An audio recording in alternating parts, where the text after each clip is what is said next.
जय श्रीकृष्ण दोस्तों, आज आपण दुसऱ्या अध्यायाचा 58 आणि 59वा श्लोक पाहणार आहोत. श्लोक 58.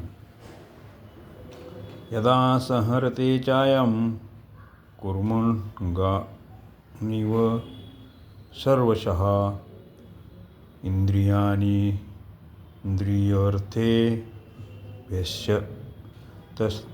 तस्य प्रज्ञा प्रतिष्ठिता.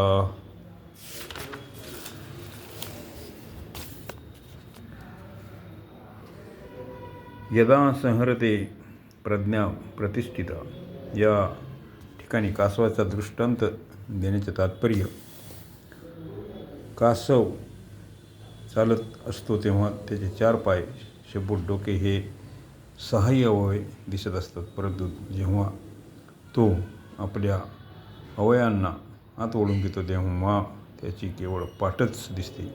त्याचप्रमाणे स्थितप्रज्ञ 5 इंद्रिय, एक मन आणि या 6 इंद्रियांना आपापल्या विषयापासून आवरून धरतो. जर त्याचा इंद्रियाबरोबर थोडा देखील मानसिक संबंध राहील तर तो स्थितप्रज्ञ होत नाही. येथे संहरते क्रिया देण्याचा अर्थ असा आहे की तो स्थितप्रज्ञ विषयापासून इंद्रियांना आवरून धरतो, अर्थात तो मनानेही विषयाचे चिंतन करत नाही. या श्लोकात यदा हे पद दिले आहे. यदा पद दिले नाही जरी यदा दोन संबंध अनुसार जैसे यदा हे पद येते तदा पद गृहीतच धरले जाते. अर्थात यदा पदाच्या अंतर्गत तदा हे पद येते, तरी पण येथे तदा पदाचा प्रयोग न करण्याचा सखोल विचार असा आहे की इंद्रियांच्या आपापल्या विषयापासून संपूर्णपणे संबंध विच्छेद झाल्याने स्वतः सिद्ध तत्वाचा अनुभव होतो. तो काळ अधीन काळाच्या सीमेत नाही. तो अनुभव एक क्रियेचे अथवा त्यागाचे फल नाही. तो अनुभव उत्पन्न होणारा पदार्थ नाही. म्हणून येथे कालवाचक तदा पद देण्याची आवश्यकता नाही. ज्या ठिकाणी एखाद्याच्या अधीन असते, ज्या ठिकाणी एखादी वस्तू एखाद्याच्या अधीन असते तेथेच त्याची आवश्यकता असते. जसे आकाशात सूर्य असतानाही डोळे झाकून घेतल्यास सूर्य दिसत नाही आणि डोळे उघडताच सूर्य दिसतो, तर या ठिकाणी सूर्य आणि डोळ्यात कारण संबंध नाही. अर्थात डोळे उघडल्याने उत्पन्न झाला नाही. सूर्य तर पूर्वीपासूनच जसा त्याचा आहे. डोळे झाकण्यापूर्वी सूर्य तसाच आहे आणि डोळे झाकल्यानंतरही सूर्य तसाच आहे. केवळ डोळे झाकल्याने आम्हाला त्याचा अनुभव येत नव्हता. तसेच येथे इंद्रियांना विषयापासून आवरून धरण्याचे स्वतः सिद्ध परमात्म्याचा जो अनुभव आला आहे तो अनुभव मनासहित इंद्रियांच्या विषय नाही.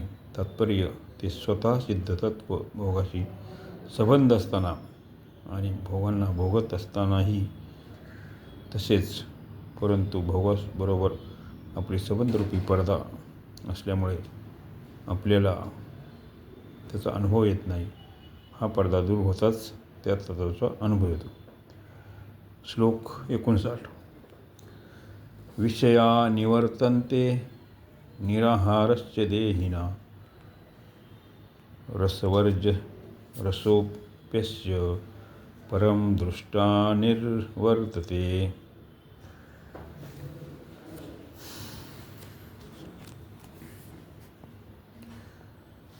मनुष्य 2 प्रकाराने निराहारी होतो. एक, आपल्या इच्छेच्या भोजनाचा त्याग करणे अथवा आजार झाल्याने भोजनाचा त्याग होणे.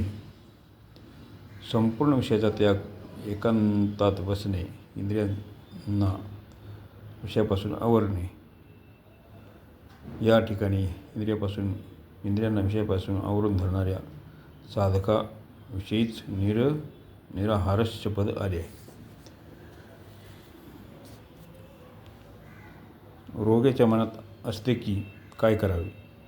शरीरामध्ये पदार्थ ग्रहण करण्याची क्षमता नाही, यात माझी परवशता आहे. परंतु जेव्हा मी निरोगी होईल, शरीरामध्ये शक्ती येईल, तेव्हा मी पदार्थ सेवन करेन. अशा प्रकारे त्याच्या अंतःकरणात रसबुद्धी राहते. तसेच इंद्रियांना विषयापासून आवरून धरल्याने विषय तर निवृत्त होतात, पण साधकाच्या अंतःकरणातील विषय वाटणारी जी रसबुद्धी आणि सुखबुद्धी आहे ती लवकरच निवृत्त होत नाही. ज्यांना स्वाभाविकच विषयामध्ये राग नाही, जे तीव्र वैराग्यवान आहेत, त्या साधकांची रसबुद्धी साधन अवस्थेत निवृत्त होते. परंतु जे तीव्र वैराग्यापासून विचारपूर्वक साधनात वाटचाल करीत आहेत, त्याच साधकाविषयी म्हटले गेले आहे की विषयांचा त्याग केल्यावरही त्याची रसबुद्धी निवृत्ती होत नाही. या स्थित प्रज्ञेची रसबुद्धी परमात्म्याचा अनुभव झाल्याने निवृत्त होते. रसबुद्धी निवृत्त झाल्याने तो स्थितप्रज्ञ होतो, हा नियम नाही. परंतु स्थितप्रज्ञ झाल्यास रसबुद्धी हा राहत नाही, हा नियम आहे. रसोप्यस्य पदावरून हे तात्पर्य निघते की साधकाच्या अहंतेमध्ये रसबुद्धी असते, अर्थात मी पणात राहते. हीच रसबुद्धी स्थूल रूपाने आसक्तीचे रूप धारण करते. म्हणून साधकाने आपल्या अहंतेतूनच रसबुद्धीला काढून टाकावे. मी तर निष्काम आहे, आसक्ती ठेवणे, कामना करणे माझे काम नाही असे समजावे. अशा प्रकारे निष्काम भाव निर्माण झाल्यास अथवा निष्काम होण्याच्या उद्देशाने रसबुद्धी राहत नाही आणि परमात्म्याचा अनुभव झाल्याने रसबुद्धीची संपूर्णपणे निवृत्ती होते. अशा प्रकारे आज 59व्या श्लोकाचा अर्थ इथे संपत आहे. जय श्रीकृष्ण.